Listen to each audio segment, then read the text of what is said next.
Imagine you're at a networking event, surrounded by people who are easily chatting and laughing with each other. You stand at the edge of the room, holding your drink, feeling nervous and a bit jealous, wondering how they do it. This situation is common for many people. Many people face challenges such as anxiety, self-doubt, and the fear of rejection when trying to engage in conversation. They worry about not knowing what to say, appearing awkward, or being judged by others. Some struggle with initiating conversations, while others find it difficult to keep the dialogue flowing.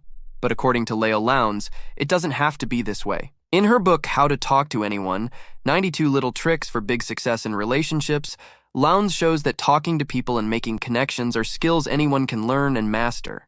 People often feel uncomfortable in social settings due to a lack of confidence or previous negative experiences. Lowndes addresses these common problems and provides practical solutions to help individuals overcome these barriers and improve their social interactions. So in today's video, I'm going to share tips so that you can learn to use your body language while talking and handle every social situations. After hearing the full summary of the book, I'm sure that you can become a person who can confidently talk to anyone. So let's start the summary. The first moment two people see each other is very powerful and memorable. When people meet you, they instantly form a mental picture that sticks with them and influences how they think of you. This is why first impressions are so important. Studies show that over 80% of this initial impression is based on your appearance and body language. This means people have already formed an opinion about you before you even speak. So how can you catch everyone's attention without speaking? Lowndes shares 9 techniques that can help you influence others without even speaking a single word. Let's see what are those 9 techniques one by one. The flooding smile. This technique says when you greet someone, don't smile right away as if you're smiling at anyone who comes along. Take a moment to look at the other person's face. Pause briefly and take in their personality. Then, let a big warm smile spread across your face and show in your eyes. This genuine smile will warmly embrace the other person, making them feel special and appreciated. Sticky eyes. To use this technique, imagine your eyes are stuck to your conversation partners like warm, sticky taffy. Keep looking into their eyes even after they've finished speaking. If you need to glance away, do it slowly and reluctantly, as if you're pulling apart the taffy until it stretches thin and finally breaks. Epoxy eyes. This bold technique is highly effective. Keep watching your target person, even when someone else is talking. No matter who is speaking, maintain eye contact with the person you want to influence. Hang by your teeth. This technique says, imagine a metal bar hanging from the top of every door you walk through. Pretend to bite it, and as it lifts you up, it pulls your body into perfect posture with all your muscles stretched out. This gives you confidence to talk to anyone. The big baby pivot. This technique says, treat everyone you meet with the big baby pivot. As soon as you're introduced, give them a warm smile, turn your whole body toward them, and give them your full attention. Imagine you're greeting a cute baby who looks up at you with a big smile. Turning completely toward the new person shows them that you think they are very special. Hello, old friend. This is a technique where you play a mental trick on yourself. When you meet someone new, imagine they are an old friend you haven't seen in a long time. Life separated you, but now you're reunited at this event. Of course, you are not going to hug or kiss, but start your conversation with simple questions such as, how do you do? When you will pretend to like the other person, study has shown that you genuinely start to like them. The people being liked also feel respected and develops positive feelings. By using hello old friend technique, you can quickly make many new friends who genuinely like you. Limit the fidget. When you need your conversation to be important, ignore any itches or tingles. Don't fidget, twitch, squirm, or scratch. Most importantly, keep your hands away from your face. Moving your hands near your face or fidgeting can make the listener feel like you're not being honest. So if you want to appear completely trustworthy, try to stop all unnecessary movements when you're speaking. Hans' horse sense. In the early 1900s, there was a famous horse named Hans. He was famous all over Europe for his ability to do simple math by tapping his right front hoof. Hans could count the people in the audience, identify how many were wearing glasses, or answer any counting question asked. Hans seemed very smart, but some people were skeptical. They set up an official commission to determine if Hans was truly intelligent or if it was just a clever trick. On the day of the test, Hans was asked simple math questions one by one, and he answered all of them correctly. However, the public wasn't entirely convinced, so a second trial was arranged. This time, the questions were whispered in Hans's ear instead of being asked out loud.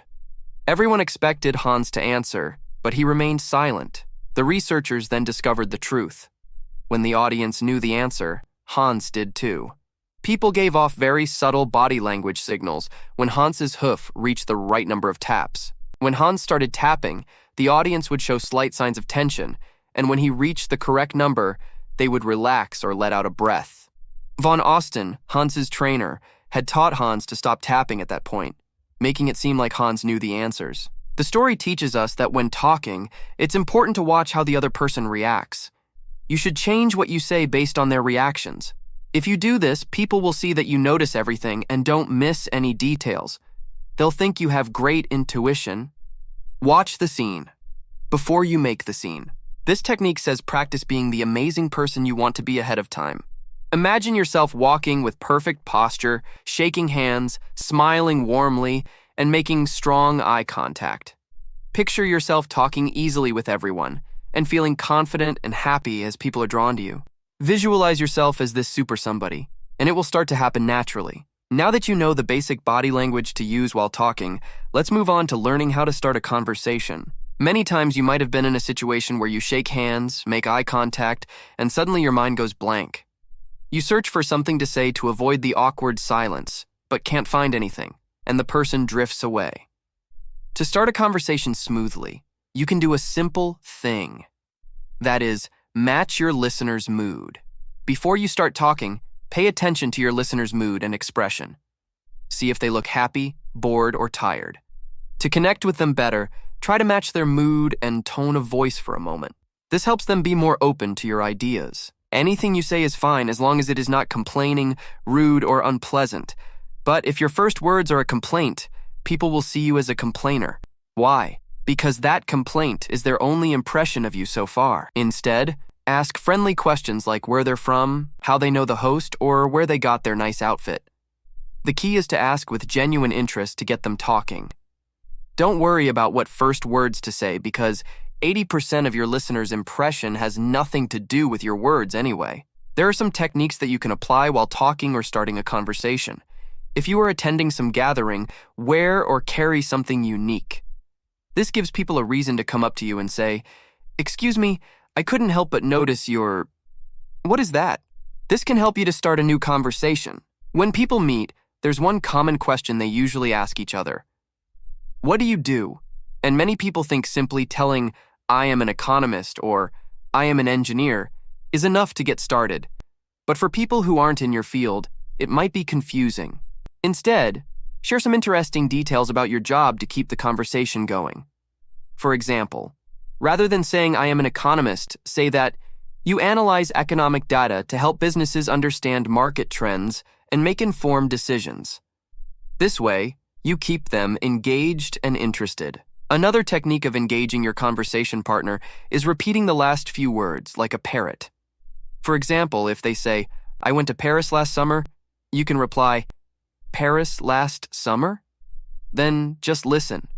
This keeps the conversation going and lets them talk more. People judge each other based on communication skills, which are crucial for success. A single insensitive comment can damage your reputation. Instead of asking, "What do you do?" which can make people uncomfortable, ask, "How do you spend most of your time?" This avoids awkwardness, especially for those in difficult job situations.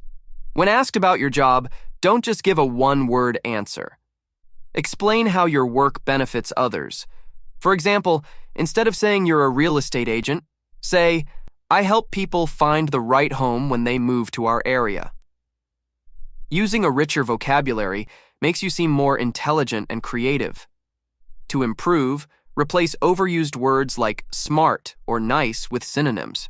For instance, instead of smart, use clever or ingenious. Practice these new words until they feel natural. For example, if you want to compliment someone being smart, you can say, "Oh, that was so clever of you." Or alternatively, you can say, "That was ingenious." Often people fail to create rapport with others, but a simple technique can help you build rapport with everyone you meet. You can make them feel like you are their family member.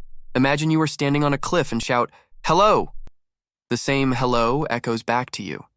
In the same way, if you repeat your conversation partner's exact words, it creates a subconscious connection.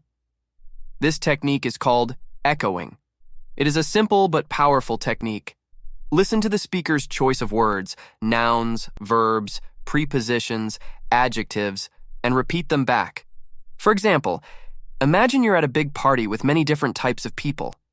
First, you meet a lawyer who mentions that her profession is often misunderstood. When it's your turn to speak, it's good to use the same term, profession. For instance, you might say, "I understand in my profession as well, there are many misconceptions."